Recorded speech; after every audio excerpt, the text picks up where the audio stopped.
Olá, estudantes do 8º ano. Neste vídeo vamos falar de reformas protestantes, as reformas religiosas que ocorreram, ali na transição do século XV para o século XVI.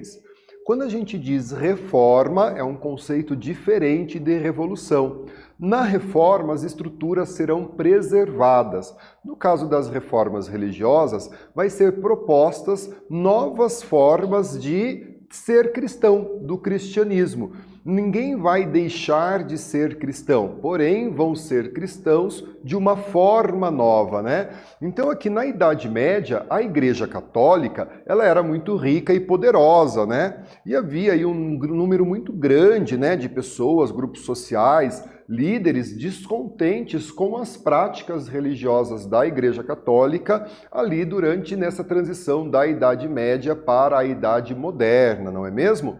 E aí entre os maiores críticos, naquela época estavam os reformadores John Wycliffe e Jan Hus, Trago a imagem aqui deles, os dois pré-reformadores que passaram a questionar alguns dogmas, algumas regras da Igreja Católica, propondo aí pequenas reformas. Continuar a ser cristão, porém, com outras práticas do cristianismo, para que vivessem o cristianismo, Nós vamos ter aí também o teólogo, Jan Hus, que se tornou conhecido por fazer sermãos no idioma tcheco, uma vez que a Igreja Católica dizia que deveria ser utilizado somente o latim nas pregações, Ele foi, portanto, acusado de herege e foi queimado vivo, lá no início do século XV, no ano de 1415. Trago aqui a representação, Aí já temos essa perseguição que a Igreja Católica fez às pessoas que se posicionavam contra os seus dogmas,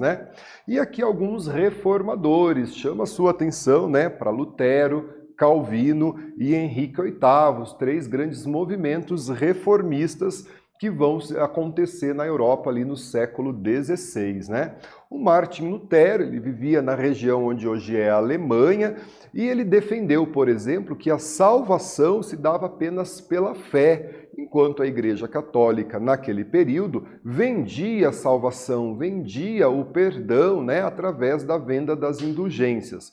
Lutero vai fixar suas 95 teses na porta da catedral, propondo uma reforma à Igreja Católica que não vai aceitar os pontos levantados por Lutero. Entre eles, como a gente viu aqui, que a salvação da alma se dava pela fé e não pelas obras ou pela compra de indulgências, E o luteranismo vai então, se difundir na Alemanha, vai ser fundada uma nova doutrina e traz aí alguns dogmas diferentes da Igreja Católica.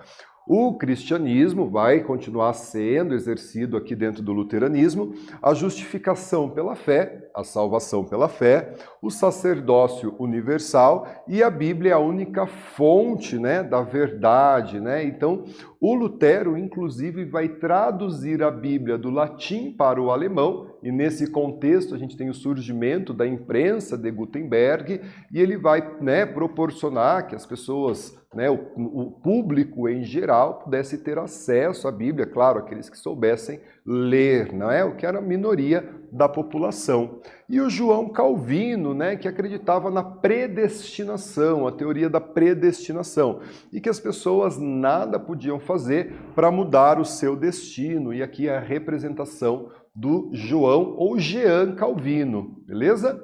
Pessoal, neste vídeo nós falamos sobre as reformas religiosas. Espero que vocês tenham gostado. Até breve.